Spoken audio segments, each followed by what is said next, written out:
Hello and welcome to this latest Robeco market update.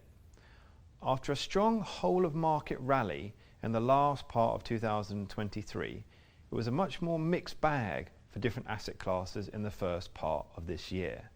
Better than expected US economic data further pushed out expectations for interest rate cuts, and this created a bit of a mixed divergence of fortunes between equities and government bonds in particular. So this quarter, asset allocation decisions made a real difference to performance. Going into a bit more detail, markets started the year expecting 7 interest rate cuts.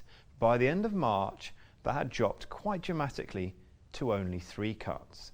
This really hurt the more rate-sensitive parts of fixed income, such as government bonds. Relatively strong earnings helped to support stock markets, and indeed US equity benchmarks touched new all-time highs. But perhaps more importantly, the market breadth has really improved, and the rally is no longer driven by the Magnificent Seven tech-focused US companies. This shift away from the narrow market that we saw for the best part of last year should start to create more opportunities for active management, particularly on the equity side. Despite better than expected economic data, European equities did trail other developed markets. That said, we are starting to see some encouraging signs with falling inventories in those European industrial companies. But we have yet to see a confirmation of the shifting into a restocking cycle. Emerging markets, it has to be said, were a bit slow out of the blocks at the beginning of 2024, but they did recover some ground in February and March. Elsewhere, oil prices rallied in the wake of further disruption in the Middle East, touching $90 a barrel. There are also concerns on the supply side following Ukraine's continued aerial assaults on Russia's oil infrastructure. This quarter, the macro picture continued to improve. While the direction remains towards improvement, compared to last year, we have to accept the pace is a little slower. The early signs of a recovering manufacturing sector, in combination with a still healthy job market, point to a steady growth environment going forward. However, the jury remains out if this will move to a restocking cycle, particularly within European industrials. The favourable macro backdrop is also beneficial for high yield and investment grade credit. That said, we prefer equity to spread risk, as we see the upside opportunity as more capped in corporate credit compared to equities. The rally we've seen over the past months has been, perhaps we could say, fast and furious, and the question must be raised if most of the good news has now been priced in. Still, with the exception of parts of the US market, equities in general are not extremely overvalued. A positive is that the rally is broadening. Japan, China, Europe all have either outpaced or kept up with US equities over the past couple of months.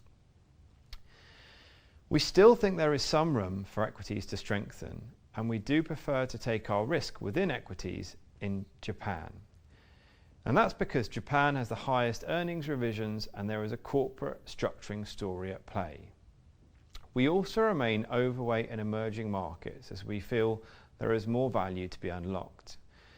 Admittedly, this does hinge on policy measures by the Chinese government that up till now continue to be quite piecemeal. For safe haven assets like bonds, it's been a more difficult situation, as sticky inflation in combination with relatively dovish central banks are not ideal. We don't see this changing on a more short-term basis within government bonds. We prefer to stay more or less neutral in this part of the portfolio today. The fund enjoyed a solid start to 2024 and outperformed the benchmark.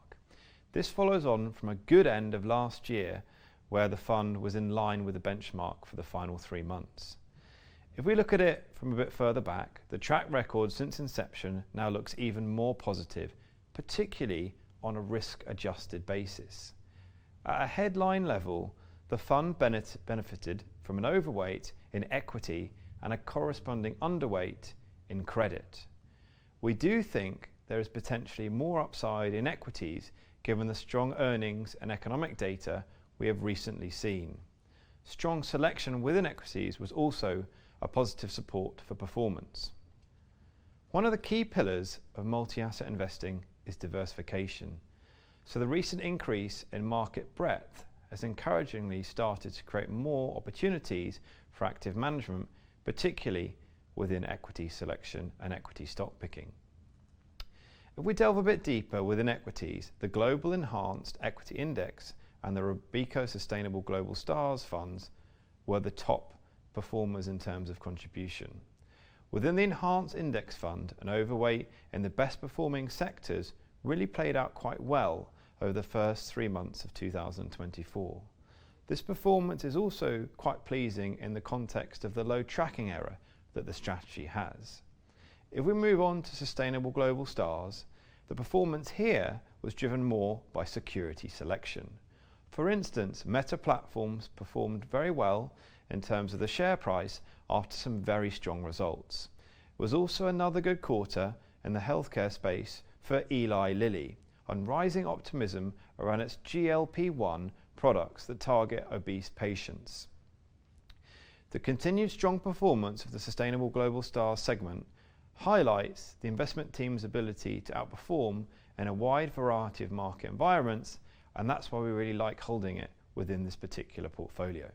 Thank you for taking the time to listen to Robeco's latest investment views, and we look forward to giving you our latest insights at the next quarter.